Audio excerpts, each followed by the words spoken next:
नमस्कार दोस्तों, मैं कुलदीप राणा। आज की इस घटना की शुरुआत होती है उत्तर प्रदेश के मुजफ्फरनगर जिले से और इसी मुजफ्फरनगर जिले के अंदर एक गांव आता है जिस गांव का नाम खतौली गांव होता है। और इसी खतौली गांव में रहने वाला हरि सिंह के अपने दो बच्चे होते हैं। बड़े बेटे का नाम इंद्र सिंह होता है और छोटी बेटी का नाम सलोनी होता है।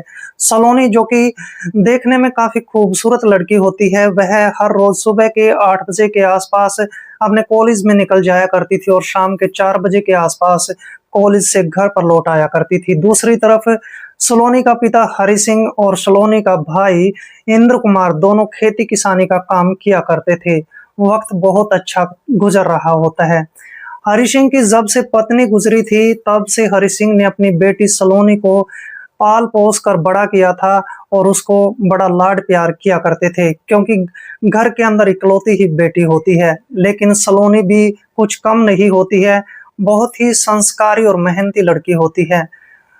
ये सलोनी सुबह के 4 बजे उठती थी और उसके बाद स्नान इत्यादि करके पूजा पाठ में लग जाया करती थी। लगभग एक डेढ़ घंटे तक पूजा पाठ किया करती थी। यह उसकी हर रोज की दिनचर्या होती है। उसका पिता हरि सिंह और भाई इंद्र को, इन दोनों को इस लड़की पर काफी गर्व था, काफी नाज था, क्योंकि लड़की पढ़ाई लिखाई में भी पहले नंबर पर आया करती थी। इस तरीके से दिन गुजरते चले जाते हैं और आखिरकार एक ऐसा दिन आ जाता है जिसमें ये लड़की सुबह के लगभग 5 बजे के आसपास अपने घर पर पूजा अर्चना का काम कर रही होती है। तभी पड़ोस की एक लड़की जिसका नाम नीलम होता है, जो कि इसकी अच्छी खासी सहेली होती है, वो सुबह सुबह इसके घर पर आ जाती है और वह देखती है कि उसकी सहेली जो सलोनी होती है वो पूजा पाठ के अंदर बहुत ही मन लगाकर यानी पूजा पाठ कर रही होती है।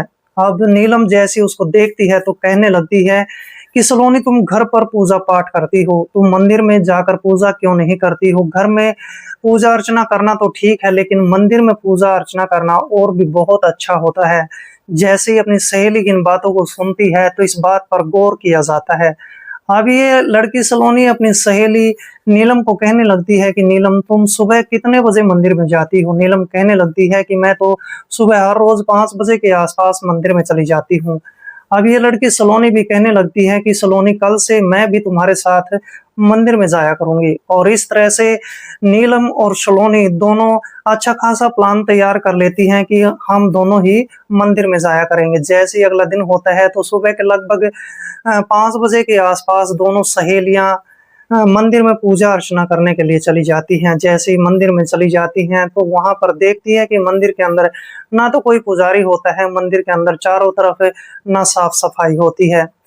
अब सलोनी नीलम को कहने लगती है कि इस मंदिर में कोई भी पुजारी नहीं रहता है और बिना पुजारी के तो मंदिर में ऐसे ही चारों तरफ गंदगी फैली रहेगी, इसलिए हमें अपने घर वालों से इस बारे में बातचीत करनी चाहिए। और इसके बाद नीलम और सलोनी दोनों ही इस मंदिर के अंदर पूजा अर्चना करती हैं और अपने घरों पर लौट आती हैं। नीलम तो अपने घर पर इस बात का जिक्र तक नहीं करती है, लेकिन सलोनी अपने पिता हरि सिंह को कहने लगती है कि पिताजी, मंदिर में कोई भी पुजारी नहीं है, चारों तरफ गंदगी फैली है, चारों तरफ ऐसे ही धूल मिट्टी चढ़ी हुई है। अब हरि सिंह को भी ये बात खटक जाती है। हरि सिंह सोचने लगता है कि मंदिर के अंदर पुजारी तो होना बहुत अच्छी बात होता है।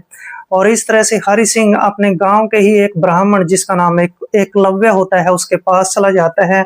उसको कहने लगता है कि पंडित जी, हमारे मंदिर में कोई भी पुजारी नहीं है। अभी एकलव्य कहने लगता है कि 3 महीने पहले जो पुजारी था वो तो ये मंदिर छोड़कर चला गया है। अब मेरे पास एक लड़का रहता है, उस लड़के का नाम दुर्जन है। दुर्जन पास में ही बैठा हुआ था और जैसे ही हरि सिंह उस दुर्जन नाम के पुजारी को देखता है तो फिर हरि सिंह कहने लगता है कि ये लड़का मंदिर में बिल्कुल ठीक रहेगा। तुम ऐसे करो, मंदिर के अंदर इस पुजारी की व्यवस्था कर दो।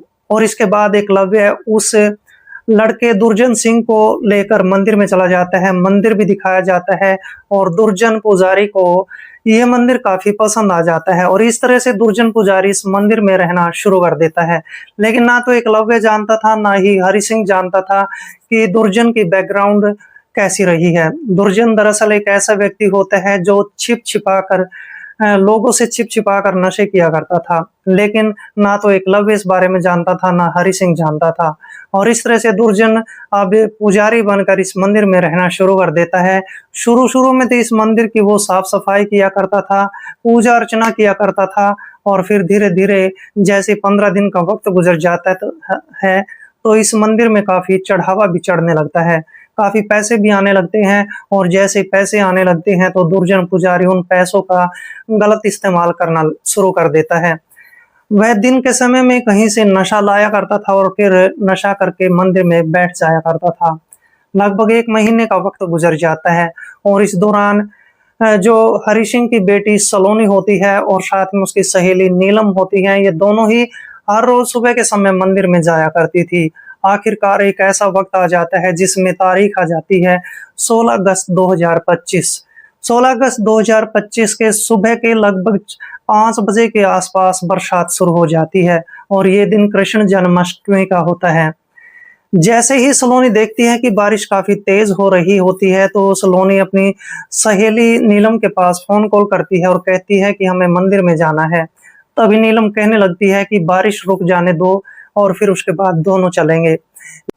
लेकिन इसके बाद ये सलोनी सोचने लगती है कि शायद उसकी सहेली नीलम आज मंदिर में जाने वाली नहीं है और इस तरह से सलोनी अपने एक छाता उठाती है और साथ में अपनी पूजा सामग्री की थाली उठाकर मंदिर में पहुंच जाती है। जैसे ही मंदिर के अंदर प्रवेश करती है तो देखती है कि वो पुजारी दुर्जन सिंह पूजा अर्चना कर रहा होता है। लगभग उसकी पूजा अर्चना पूरी भी हो चुकी होती है और इसके बाद ये सलोनी नाम की लड़की मंदिर में जाकर पूजा अर्चना करना शुरू कर देती है। जैसे ही पूजा अर्चना उसकी भी खत्म हो जाती है तो ये मंदिर से बाहर निकल आती है और फिर इसके बाद दुर्जन पुजारी की नज़र जब इस लड़की पर पड़ती है तो इसकी खूबसूरती को देखकर दुर्जन पुजारी अपना आपा खो बैठता है। तभी दुर्जन पुजारी इसके पास आता है, इसको कहने लगता है कि बहुत ज़्यादा बरसात हो रही है, तुम थोड़ी देर रुक कर चली जाना। लेकिन लड़की कहने लगती है कि पुजारी जी मुझे कुछ और भी घर पर काम है, मुझे अब चलना चाहिए। तभी पुजारी कहने लगता है कि तुम ऐसा करो, ये थोड़ा-सा प्रसाद ले लो और प्रसाद खाकर घर पर चली जाना। लेकिन लड़की सलोनी नहीं जानती थी कि आखिरकार इस प्रसाद के अंदर क्या मिला हुआ है। जैसे इसको प्रसाद मिल जाता है और फिर ये लड़की सलोनी उस प्रसाद को खा लेती है तो लगभग 2 से 3 मिनट का वक़्त ही गुज़र पाता है, तभी लड़की सलोनी वहीं पर बेहोश हो जाती है और इसके बाद दुर्जन पुजारी के पास काफ़ी बड़ा मौका होता है क्योंकि इस बरसात के अंदर कोई भी भक्तजन मंदिर के अंदर पूजा अर्चना करने के लिए नहीं आया था। अब ये दुर्जन पुजारी इस लड़की सलोनी को उठाता है और अलग से एक मंदिर में एक कमरा बना हुआ था, उस कमरे में ले जाता है और कमरे में ले जाने के बाद कमरे का दरवाज़ा बंद कर लेता है और इसके बाद दुर्जन पुजारी इसके साथ गलत काम करने लगता है। जैसे ही गलत काम किया जाता है, लड़की को ज़रा-सा भी इस बारे में पता नहीं चलता है क्योंकि सलोनी बेहोश हो चुकी होती है और इस तरीके से लगभग आधे घंटे तक ये दुर्जन इसके साथ गलत काम करता रहता है। और इस तरीके से अब लगभग 1 घंटे का वक़्त गुज़र जाता है। दूसरी तरफ परिवार वाले यानी कि हरि सिंह और इस लड़की सलोनी का भाई इंद्र कुमार, ये दोनों ही सोचने लगते हैं कि हमारी सलोनी बेटी 1 घंटा पहले मंदिर में गई थी लेकिन वो अभी तक नहीं लौटी है। दोनों बेचैन हो जाते हैं और इसके बाद इंद्र कुमार अपने पिता हरि सिंह को लेकर मंदिर में आ जाता है। दूसरी तरफ बरसात भी ज़ोरों पर हो रही होती है और इसके बाद दोनों पिता और बेटे मंदिर में पहुंचने के बाद इस पुजारी से मिलते हैं। पुजारी तब तक अपना काम खत्म कर चुका था और कमरे से बाहर ही खड़ा हुआ था। इसके बाद जैसे ही दोनों पूछने लगते हैं कि तुमने हमारी बेटी सलोनी को यहाँ पर देखा है या नहीं देखा है, तभी पुजारी झूठ बोलता हुआ कहने लगता है कि एक लड़की यहाँ पर आई थी और पूजा अर्चना करने के बाद वो यहाँ से चली गई है।